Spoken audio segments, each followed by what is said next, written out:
Hello one and all, and welcome to Seen Through Glass. Now something I've noticed is that in a lot of the videos that I make about my car, some of you are shocked by some of the facts I tell you about it. So I thought it might make sense to make one video that tells you all the things that you might not know about the Alfa Romeo 4C.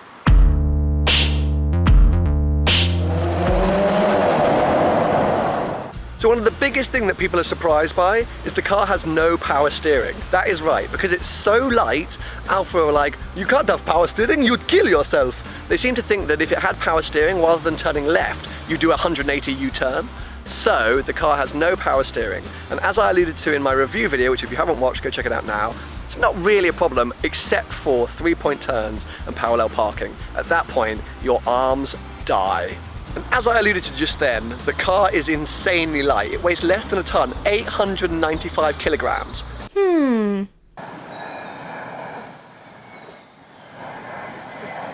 I thought I might be able to lift it, but I can't. Now here's something which I think you're going to find hilarious. The bonnet of the car, as you can see here, traditional bonnet, is fake. They just draw on the lines. It's not actually a bonnet. You can't, there's nothing to lift up. It's just fake. I mean, I have no idea what's in there. I have no idea what the point of it is. I mean, your feet must come up to about there, and you've got all of this space. That is lightweight to the extreme. So because there's no bonnet, and in a mid-engine car, you'd think, where's the storage? They must have a big boot. Nope, no big boot. Let's go check that out. That is it. That is the boot. I mean, as you can see, it can fit one seen-through glass cap, some bottles of water, and probably my hand, and that's about it. And it's right next to the engine, so it cooks the boot. You can't put any food in here, otherwise you get a medium rare steak by the time you get home. But the thing that I really wanted to point out is it's got a manual latch.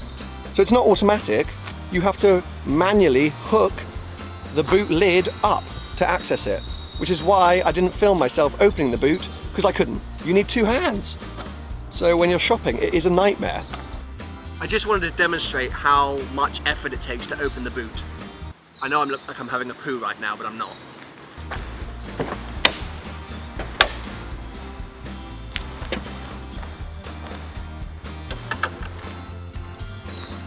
So to do all that with shopping bags, impossible.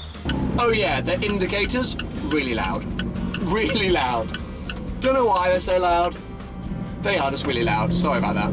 Because the car weighs so little, it's actually only got 237 brake horsepower. Now that's enough for it to do 0 to 60 in 4.5, or some people say 4.3 seconds, but it's not that impressive at like car meets. Hey man, I love your Alfa Romeo, how many brake horsepower? 237? I mean, literally people will laugh in my face. I think it's like a Citroen got more than that. It's not a lot, but it's quick, okay? A lot of people often want to know, what is the launch edition? So this car right here is a launch edition 4C, and I talk about it a lot in my videos, and people often comment and say, what is this launch edition you're talking about? So it was the first, well actually, yeah, it was the first 500 cars they made. They didn't actually announce the launch edition first. They announced the normal car and then announced the launch edition anyway.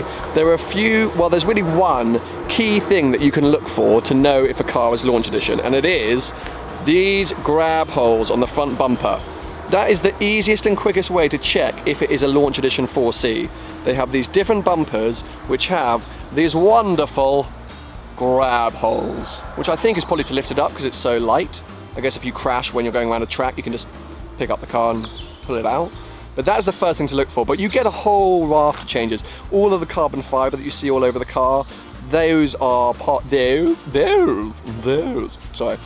are to do with the launch edition. You can spec that on normal cars, so it's not always the key thing to look for, but you get a completely bespoke suspension package on this car, so it looks a bit meaner on the ground as such, rather than when it's flying through the air. That was a weird point to make. Anyway, it looks a bit meaner. You get different aftermarket air filters, slightly different air intakes, and then a whole lot of stuff inside. But that is the launch edition. So as I say, look for the grab holes, people. That's the first thing to look for. There's no sound dampening in the 4C, so it is loud in here.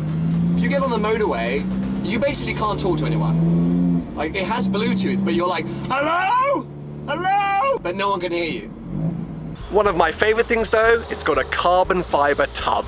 That is right, like your Ferraris and McLarens, you get a carbon fiber tub, and all of this exposed carbon fiber everywhere. Makes me feel like I'm in a much more expensive car than I am, and I freaking love it. Makes the car very strong too.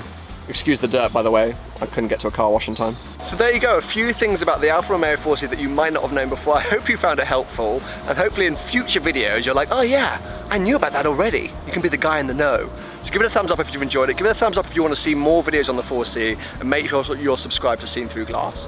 This is 180. I don't even notice it. I mean, I do notice it. It's a lot of money. It's really fuel economic, really economic on its fuel.